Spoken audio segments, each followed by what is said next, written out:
people around the world know that when it comes to financing the transition to clean energy, when it comes to eradicating extreme poverty, people talk about hundreds of billions, people talk about trillions. Whatever the figure is that people agree on, one thing is clear, that there is a big financing gap. And yet, at the same time, we see slashed foreign aid budgets around the world. And we also see incredible debt burdens being placed on countries at the forefront of climate change. And so today's panel is about an innovative concept. It's being hosted by the Global Solidarity's Levies task force. And it's about an idea rooted in the principle that we should make polluters pay. A principle that when you look at opinion polls, whether it's in this country or other countries around the world, enjoys broad public support right across the political spectrum. People say that, yes, it is only right and fair that those, whether it's countries or industries or businesses, that contributed the most to the climate crisis should also contribute towards the solution. And of course, here in New York State, we've seen leadership on this at a local level. Last year, the governor of New York signed into law the new Climate Superfund Act, which would see fossil fuel companies and others in this state pay billions of dollars over the next 25 years to help the state adapt to the impacts of climate change. So we're seeing movement across the board. We're seeing interesting proposals on industries like aviation, shipping, the fossil fuel industry. And to unpack this today, I'm excited to be moderating an incredible panel.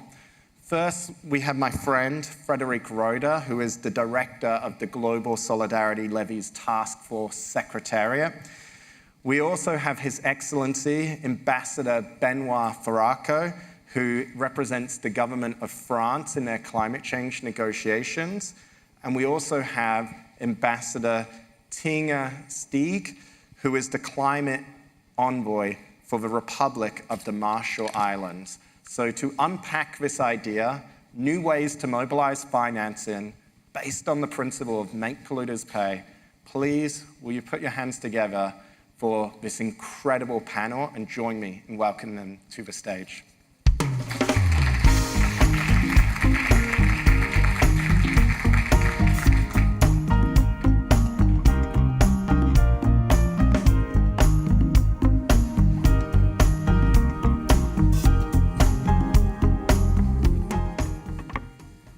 Thank you so much for joining us. And Ambassador, I'm going to come to you first because your government of France, you've probably been one of the most out there, along with the governments of Kenya, Barbados. I think it's something like 20 countries that's supporting the Levies task force.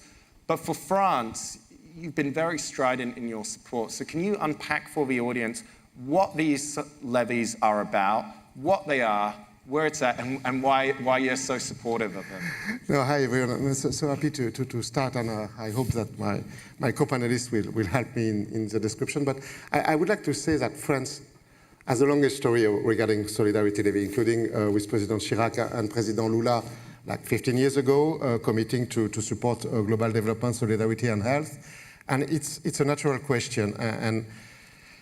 And I think the beauty of the task force, which has been launched as a part of which is a vision from France, but also from 80 country partners worldwide, is that we need to rethink a little bit the concept of development aid, international solidarity, in light of what's happening now. And that's the objective of this global solidarity levy, not to be only conceptual in a way, but to think really practically on how do we finally deliver to put money on the ground to the people who suffer the most. And the beauty of the coalition we launched in Sevilla a couple of months ago during the Finance for Development Summit is that it checked most of the boxes. First boxes we need, and we will need additional public money to support those who suffer from the adverse effect of climate change. That's a fact. We have great targets defined in Baku 1 year ago, basically mobilizing 300 billion to the developing economies, in order to support their mitigation and adaptation action, and a global commitment to raise investment over 1.3 trillion. That's basically the landscape. In this landscape, we will need multiple sources. We will need public investment. We will need multilateral development banks. We need all actors to commit in order to do more. But even if we have all these actors doing their best to find and to support the community at home, we know for sure that in a changing climate, and the next decade is going to be very, very difficult for our partners in the South.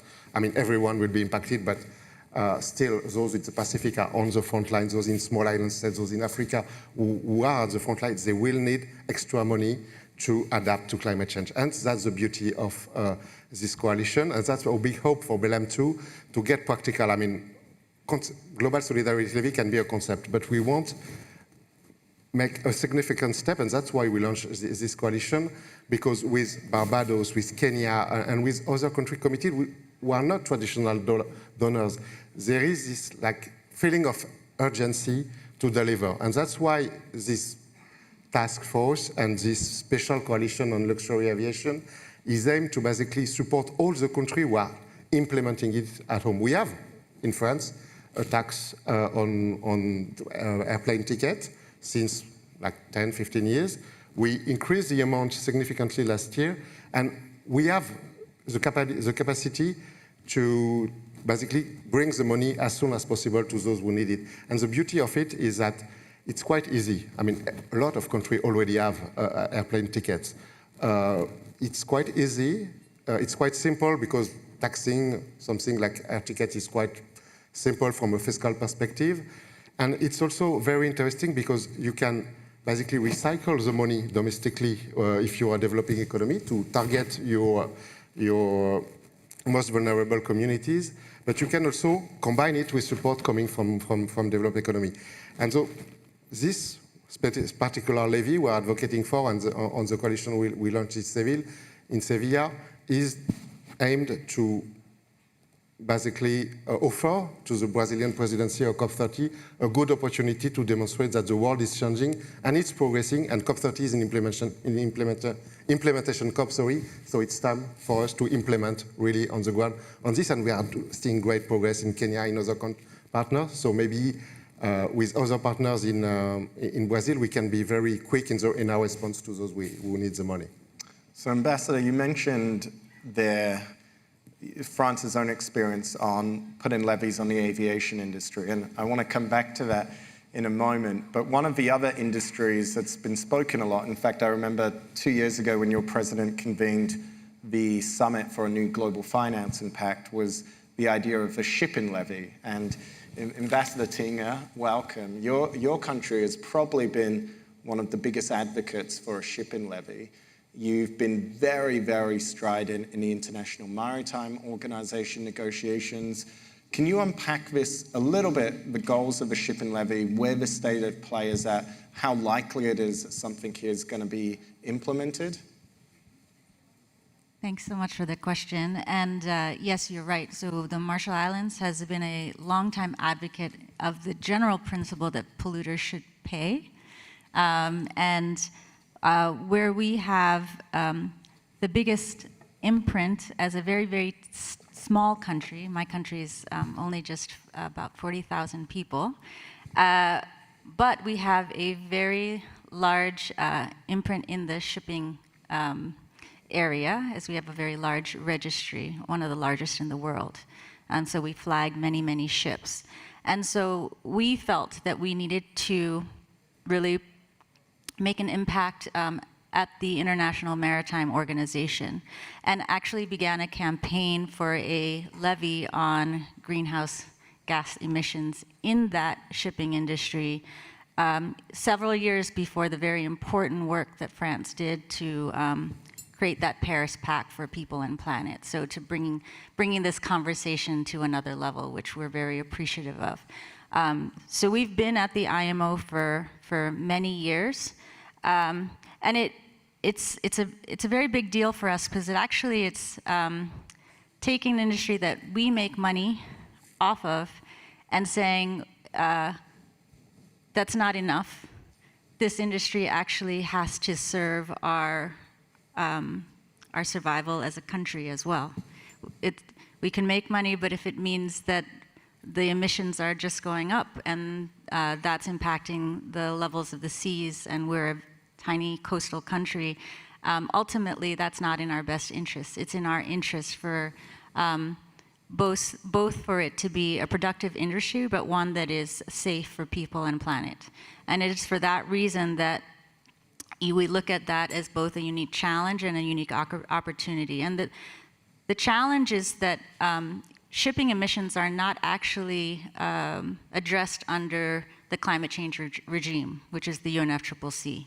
They are addressed and can be addressed at the International Maritime Organization. The IMO is, in fact, has the authority and the responsibility to regulate ships.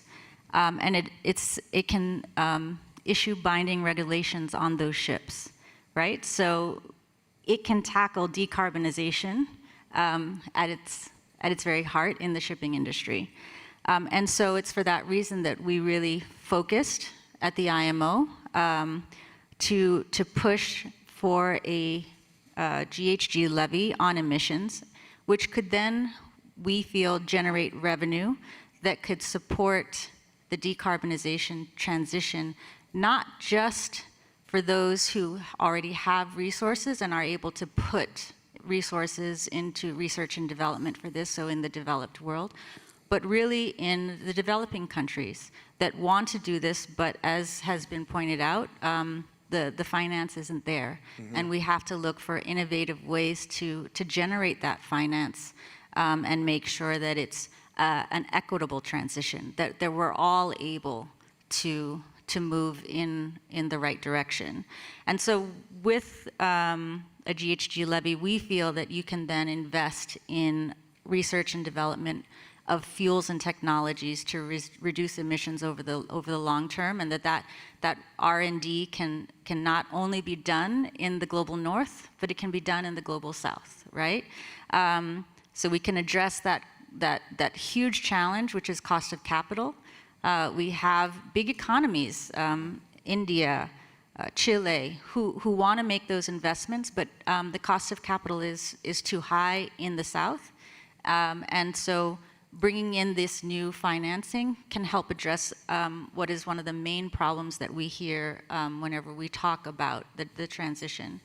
And at the same time also looking at addressing the impacts from shipping emissions, right? So those impacts, particularly in places like the Marshall Islands and the most vulnerable countries, that are most exposed to climate risks, that are dealing with sea level rise, that have ports and infrastructure that need to be climate proofed and have absolutely no funds to do it. This revenue can also go toward, we would like to see that revenue be able to go toward those needs as well. So it's about looking in a world where finance is going down from the regular sources, finding innovative sources and innovative sources that are at the heart of the problem, right? There's a historical emissions from this industry are huge, and there's an equity issue, and it needs to be addressed, and this is one way of addressing it.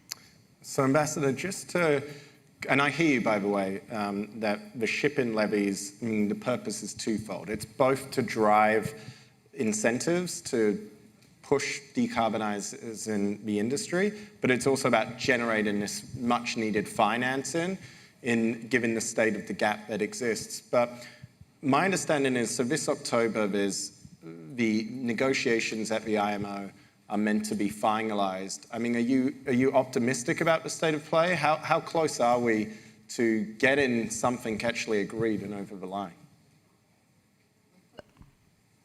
We're closer than we've been in ever before. Okay. And we're committed to seeing a decision that is, aligned with the 1.5 target that is the limit for safety for the planet, but certainly for the Marshall Islands.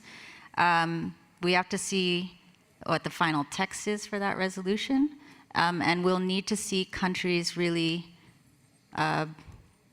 be in solidarity with each other for a positive outcome. The headwinds are quite strong, and there are definitely forces opposed. So we really will need to work together if we're going to see it have a positive outcome. So watch this space in the next few weeks, and I think we're all hoping for a great outcome next month. Frederica, I want to come back to something the ambassador mentioned from France earlier about the aviation industry. And for any of you who was at the Financing for Development conference in Sevilla, people always say, well, what do these conferences achieve? But one of the big moments or milestones that received a lot of applause in the room was actually to do with the aviation industry. Can you tell us a little bit more about that? Why people were so excited and what you're hopeful about? Yes, so Seville was a very important moment because this is where we saw the first coalition of the willing on international solidarity levies stepping up, focusing on premium fare levies in particular. And I think we need to, I mean, you're all aware, obviously, of the context where we're living and working in at the moment, but given that, as Tina Stig said, financing is going down, at the same time the needs are exploding, and obviously we have massive geopolitical headwinds, it's so important to show that progress is possible, and that even if we're not able to strike global agreement, we can move ahead as coalitions of the willing. So we now have 9 countries that stepped up to tax premium flyers, so in particular business and first class and private jets, so the most polluting form of aviation, to generate new additional funds to help in particular the poorest and the most vulnerable countries fighting and adapting to climate change. So the initial announcement was made in Seville. Now the details are being fine-tuned, and the official launch will be in Belém. And as Ambassador Farraco said, it will very soon actually show outcomes. Many countries already have aviation levies of some kind. So the idea is here to introduce more progressivity, to ensure that in particular the most polluting do pay.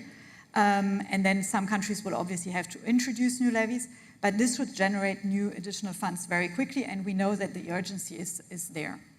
So Ambassador Farraco, I'll come back to you here, because it was a big moment. It got a lot of traction, but the cynics here will say, well, okay, you've got this coalition, France is a founding member, but is it actually possible to implement something like this in a piecemeal fashion without the consensus of everyone? Obviously, you have your own experience, but what is both your hopes for this coalition ahead of Belém, and what needs to happen to make it a success? And by that, I mean to actually start generating financing for the countries who need it.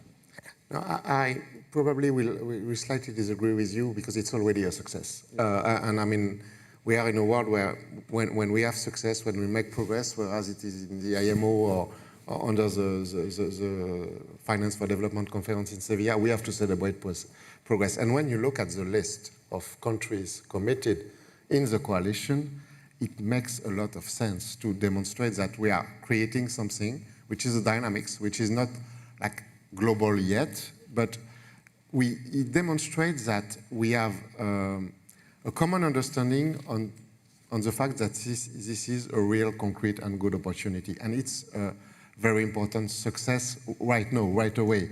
Of course, we will have to deal with implementation, and we are partnering with countries with incredible work done by the task force on global solidarity levy, because we want to, I mean, of course, my vision of success will be, as I said before, when the money will arrive to the community. That will be success, a full success for us.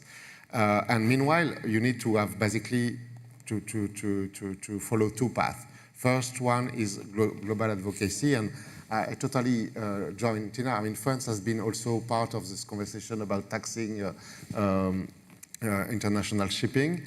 Our point on this is, and Tina explained it perfectly, it's very complicated because we need, at the same time, to organize decarbonization of the sector. It's needed because we need them to head toward carbon neutrality as soon as possible, and it will require a lot of investment. We all know that, and it's the same for aviation, per se. So we have this objective of continuing to discuss at the international level of international mechanism. But once again, and I said it yesterday in the plenary at the UN, this particular specific levy on luxury aviation is not a silver bullet that will solve everything.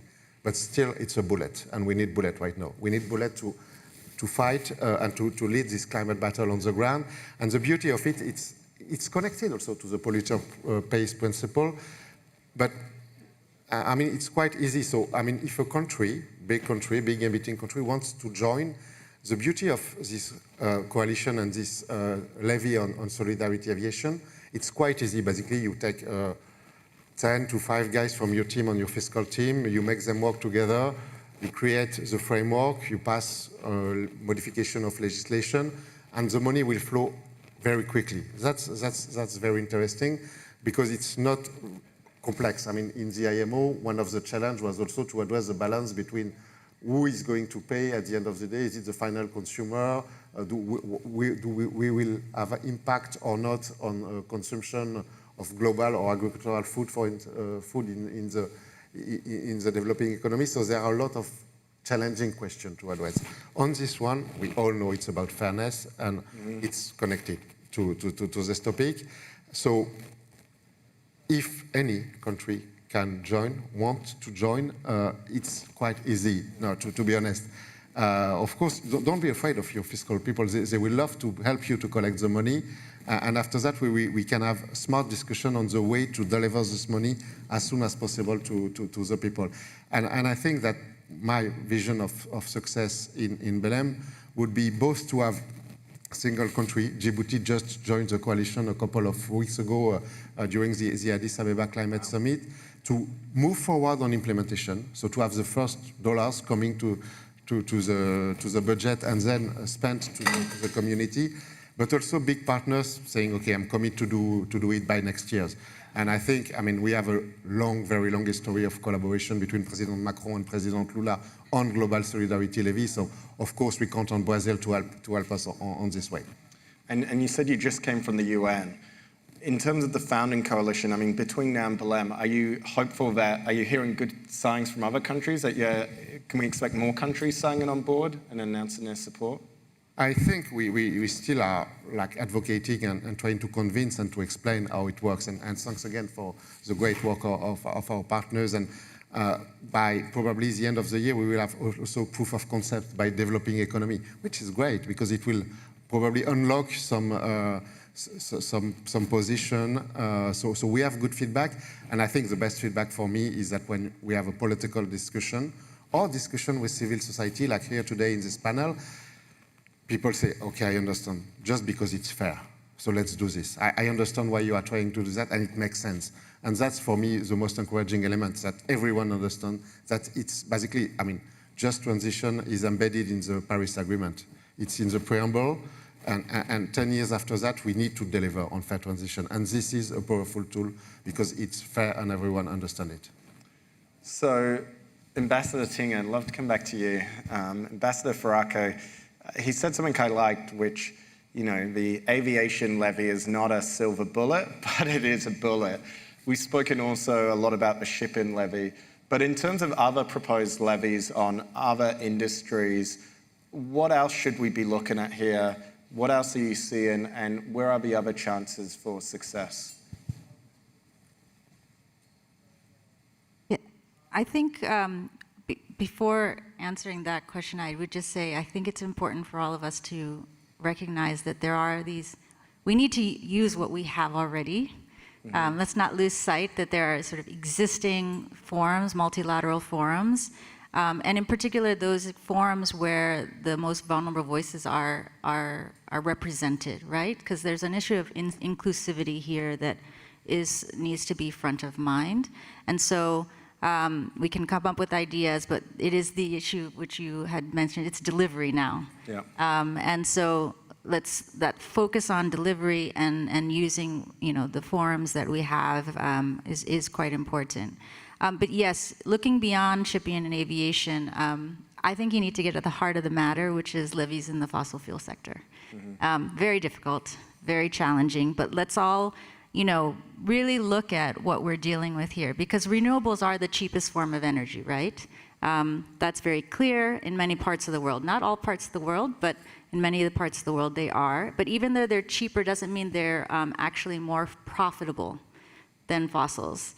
And there's a very small number of actors who are making millions, more than millions of profits a year from this industry. And those profits are at the expense of all, right? It's not actually in all of our best interests. It's in the interests of very few actors. And so when you talk about sort of that issue of fairness, it is a very clear case where, in fact, there's a huge imbalance. And I think that levies on production and profits there's an especially strong case. And yes, no secret, the opposition to any such approach is, well, nothing's insurmountable, but quite high. There is, but it doesn't mean, and I think the Marshall Islands, we have a very long history and experience of taking on things that we were told were insurmountable. You can't use that as your excuse to say, oh, well, it's just too hard.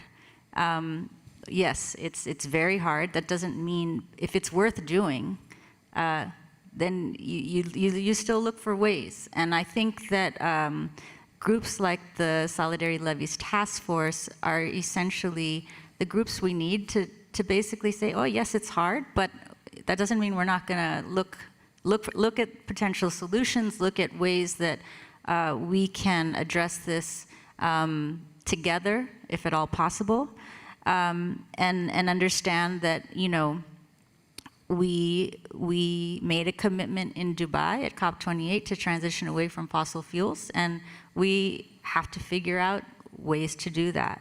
And we have a mandate. I think there's firm ground to say we have to look at this industry and figure out how that transition can work.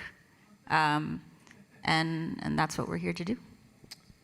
Frédérique, you, since taking on this role almost a year ago, you've dedicated your whole life to this, even before that, to exploring these options, right? Including the idea of levying, as the ambassador said, the profits of the fossil fuel industry. I mean, what are you seeing in terms of progress being made, in terms of whether it's that or other options on the table? Yeah. So I think we need to make sure that the IMO decision goes into the right direction next month. We hope that many countries will join the Premium Flyer Aviation Coalition, and there's really no excuse for anyone not to join, because we see that, for instance, a number of small island developing states have actually pretty ambitious tax regimes on aviation. So if they can do it, why, for instance, bigger European economies can't do it? But then we need to continue exploring other options, and I fully agree with the ambassador. And this is what the task force is doing. So we are obviously, it's been all said, we're looking into what's possible on fossil fuels, in particular on profits. We've already put out a number of studies with researchers. We are trying to pull together a group to ensure we're making progress. It's going to be a long shot. It's extremely complicated, but it's not a reason not to do it, as Tina rightly said. There are other options. And one is that is cryptocurrencies. Okay. There are obviously many reasons to look into this. And again, it's not the easiest. But we have great experts working with us in the Commission, and they're going to present their initial findings before COP. Wow. So again, this is going to be a possibility for governments then to own the findings and lay out a path on how we could put together a coalition of the willing on cryptocurrencies. Another possibility, which is a very old one, and which also shows that we're not doing any crazy things here. It's actually the oldest tax that exists in the world, which is the stamp duty or the financial transaction tax for others, which initially originated in the UK and still exists there, still exists in a number of other countries. And we know it's, again, pretty easy to implement. It's a tax on transactions on shares. And most importantly, this is probably the levy that has the highest revenue potential. Going back to what we're actually trying to do here is to obviously mobilize additional resources, debt-free resources, as quickly as possible. And there's been a lot of, I think a lot of people think that, again, it's not something that's feasible. It's been done. It can be done as in a coalition of the willing. So again, an option that we're putting on the table. There are also options of greening it. There will be another report from the Solidarity Levies Task Force on this before Belém. Basically, watch the space. And what we're trying to do is that many options are out there. Saying that there is no money, it's not true. What we're facing is actually a political will problem.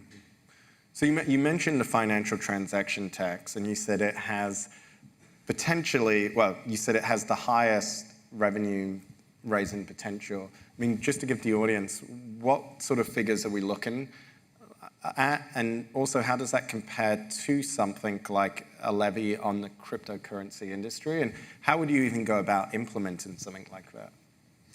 Yeah, so there, obviously it all depends on how many countries you have, what the rate is, and so on. But if we're looking across the different options, and they're actually complementary, right? It's not one over the other.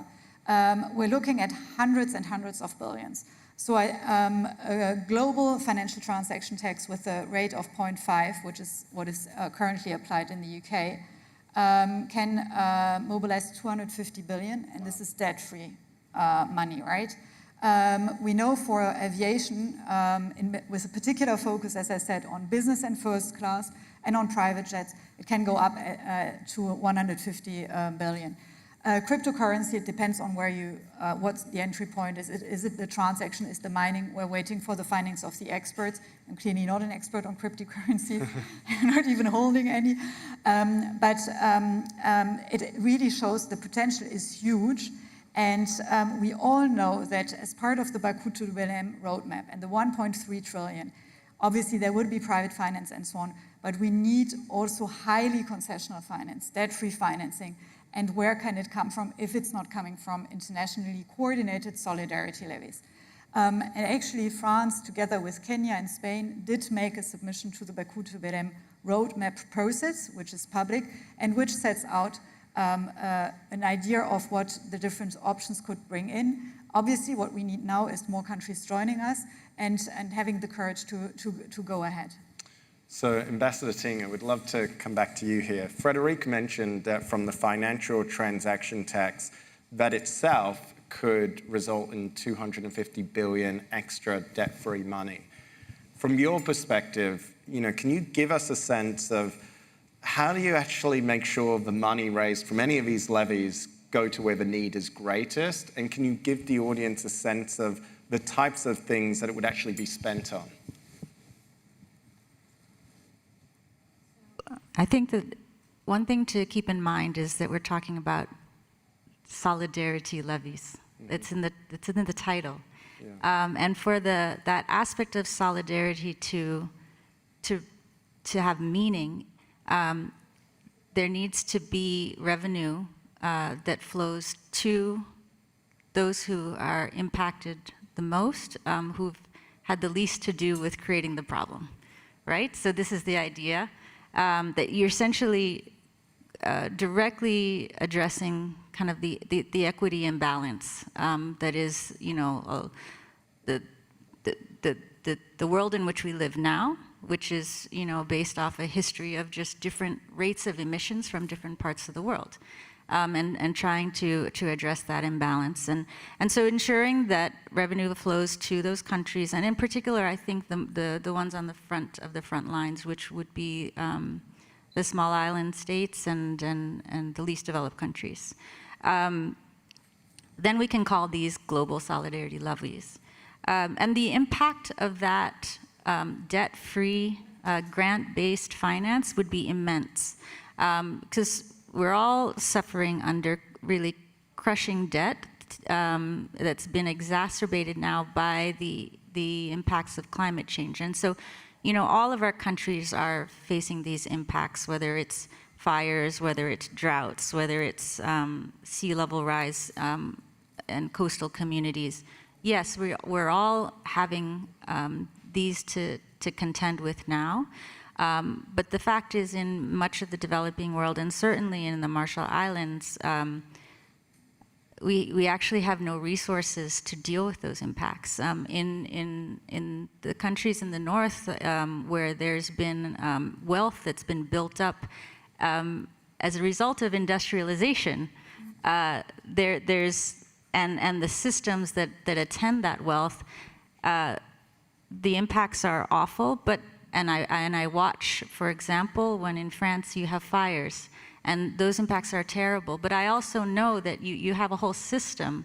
Maybe it needs some reinforcement in this new era, but there is a system there that is meant to respond. You have first responders, you have firefighters, you have planes that can send the resources to where they need to put out those fires. And in the Marshalls, the sea level rises, and unless I personally have, you know, 10,000, 20,000, 30,000 to build my seawall, that's it.